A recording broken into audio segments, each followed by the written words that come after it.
Here are 5 proven ways to stop bots and spammers from filling out forms on your website and also Google Ads so that you can get refunds on your ads and stop paying for junk leads and inquiries. So number 1 is using a tool that can block IP addresses 24/7. So what you can do, there are tools out there like Fraud Blocker is the one that I use, where basically it connects to your website. It will understand which ads you're running from Meta and Google Ads, for example, and also Microsoft, and it'll automatically detect whether or not someone is a bot. If they're using VPNs, many IP addresses in a given time, or they're switching between devices within, a certain time frame, right? So very suspiciously. What this will do is will automatically connect inside of your Google Ads, and it'll look something like this inside of your Google Ads changelog. You see that's connected to your API automatically, and it just blocks 24/7. And if you don't have a tool like this, then you're just paying for those clicks and you're not going to get the refunds. Now, Google has what's called invalid clicks, and what this does is Google will try to attempt to see whether or not someone is a bot automatically, but they only pick up a very, very small percentage of the traffic. And so they don't actually charge you for the invalid clicks of what you see in the back end, but it doesn't do a very good job of picking up all the leads. And you'll be able to see these invalid clicks in your billing. And if you open up any one of the documents here for your billing and then expand the actual spend area and adjustments, you'll see that you've got invalid clicks. So we only got refunded automatically 15 cents for this particular invalid click. What Fraud Blocker or tools like it does, it uses more intelligent AI to look through click farms, malicious publishers, accidental clicks. It will also use the API to request automatic refunds on your behalf, so you don't have to do it. And the other thing is bots use VPNs, so you got to be very careful with blocking IP addresses using VPNs, and only a few tools actually pick up on it, and Fraud Blocker is one of them, so I highly recommend it.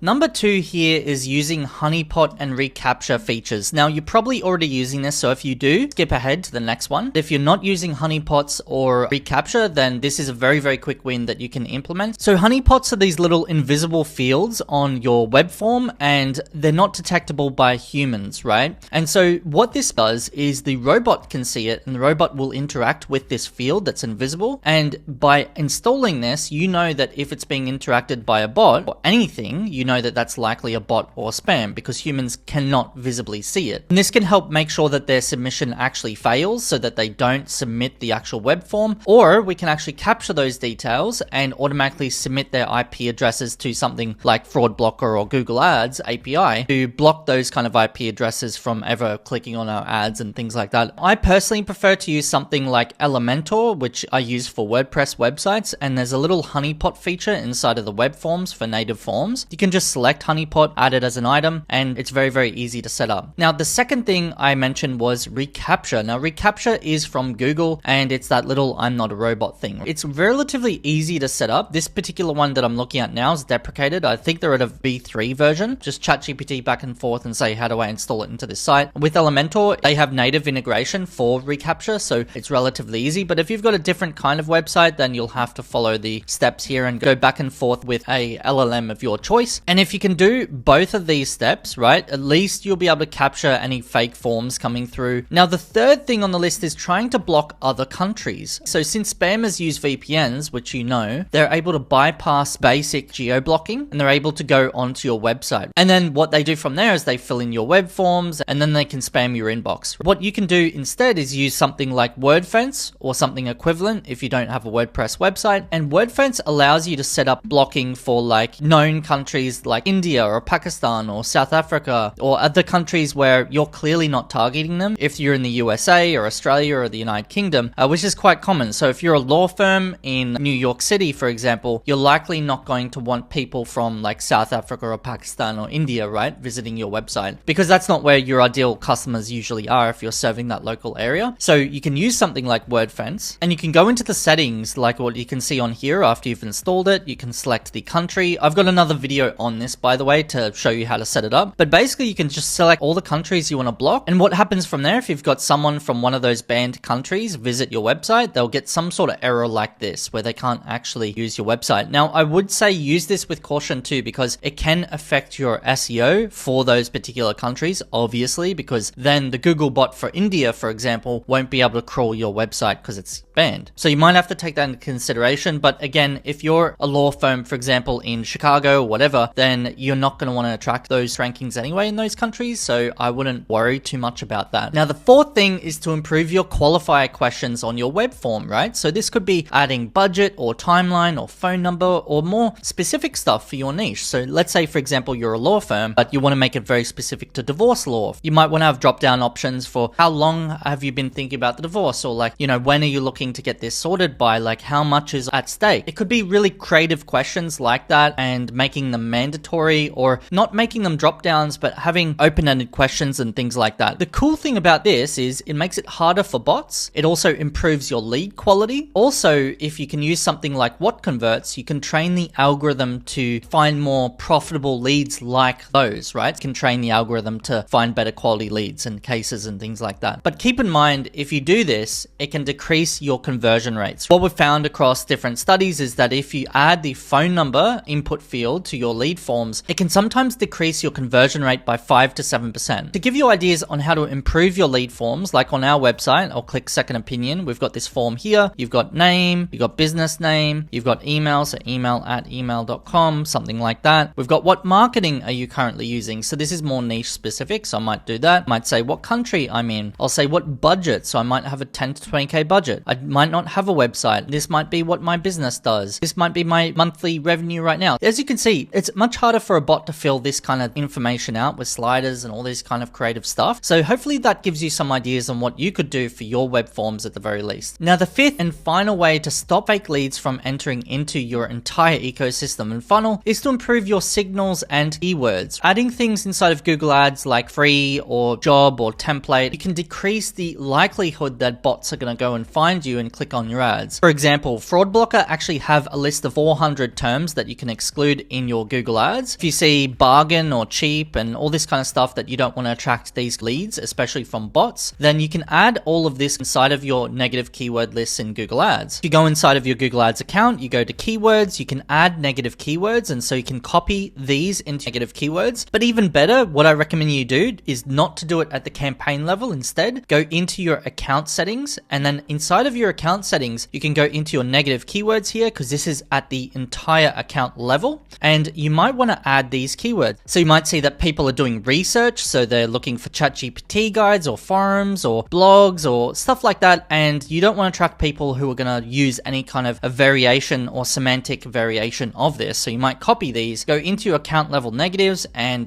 go in here, paste, but you might want to be careful about your match types that you paste in. Another quick win that you can do is to improve your audience exclusions and signals. And how you can do this is going inside of your Google Ads, and if you go into any one of your campaigns, so we might click that one, on the left side you go to audiences, and then inside of audiences you can actually select on different campaign types like search campaigns, click edit audience segments, do it at the ad group level or campaign. Let's just do campaign, and then instead of doing an observation mode, you can start to switch to a targeting mode. So let's say, for example, you're looking for people in market to buy doors or something like that. Then you might want to search for doors in here, select people in market for those kind of services, and you'd be deliberately targeting those kind of people that are in market for that. So that's one way of doing it and improving your signals there. Another way of doing it is using Fraud Blocker itself. Once you're in the back end of Fraud Blocker, click on setup, and then you go to add instant performance boost. So let's expand that one. And those keyword lists that I was explaining around free, cheap, all this kind of stuff, you can actually add these. So you can go active, right? So I might want to exclude these people, exclude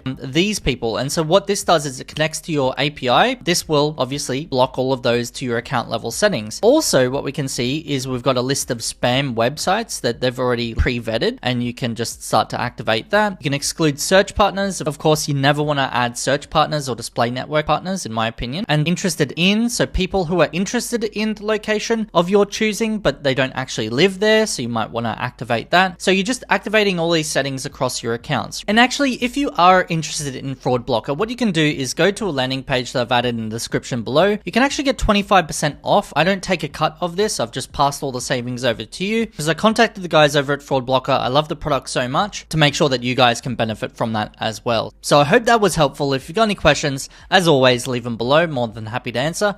And I'll see you in the next video.